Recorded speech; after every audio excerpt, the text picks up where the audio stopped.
నమస్తే అన్న అందరికీ నమస్కారం. అమెరికా అధ్యక్షుడు డొనాల్డ్ ట్రంప్ సంచలనమైన ప్రకటన చేశారన్నమాట. ప్రస్తుతం ఇరాన్ మాతో చర్చలు జరిపేందుకు సిద్ధంగా లేదని తెలుస్తూ ఉంది. అలాగే పాకిస్తాన్కి వెళ్ళినా కానీ పాకిస్తాన్ ప్రధానమంత్రి అలాగే ప్రతినిధులతో మాట్లాడి ఇరాన్కు సంబంధించిన బృందం మళ్ళీ ఇరాన్కు తిరిగి వచ్చిందనమాట.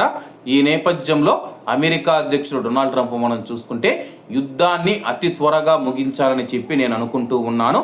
ఇరాన్ యుద్ధం ఎంత త్వరగా ముగిస్తే అంత మంచిదని చెప్పేసి మనం దాని నుంచి విజేతలుగా ఎప్పుడో బయటపడిపోయానని చెప్పి నేను నమ్ముతూ ఉన్నాను. ఇరాన్ చర్చలు జరపాలనుకుంటే మమ్మల్ని సంప్రదించవచ్చు.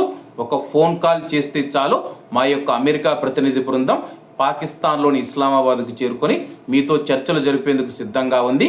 ప్రస్తుతం బాల్ అనేది ఇరాన్ కోర్టులో ఉందని చెప్పేసి ప్రస్తుతం ఇరాన్ ఒక్క కాల్ చేస్తే యుద్ధానికి ముగింపు పలుకుతామని చెప్పి అమెరికా అధ్యక్షుడు ప్రకటించారనమాట. దీనిపైన ఇరాన్ స్పందించాల్సి ఉంది. ఇరాన్ విదేశాంగ మంత్రి మనం చూసుకుంటే గల్ఫ్ దేశాలతో చర్చలు జరుపుతూ ఉన్నారు.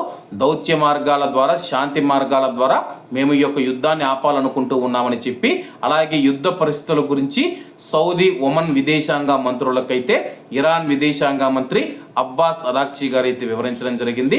రాబోయే రోజుల్లో యుఏఈ, బెహ్రెయిన్, ఖతార్ అలాగే కువైట్ దేశాలకు కూడా యుద్ధ పరిస్థితులను వివరించే అవకాశం ఉందని చెప్పి స్థానిక మీడియా పేర్కొంది. ఏది ఏమైనా సరే కానీ వీలైనంత త్వరగా ఈ యుద్ధం ఆగిపోవాలని చెప్పి అందరం ఆశిద్దాం. కాబట్టి అందరూ బాగుండాలి, అందులో మనం ఉండాలి. అందరికీ నమస్తే అన్న, జై హింద్.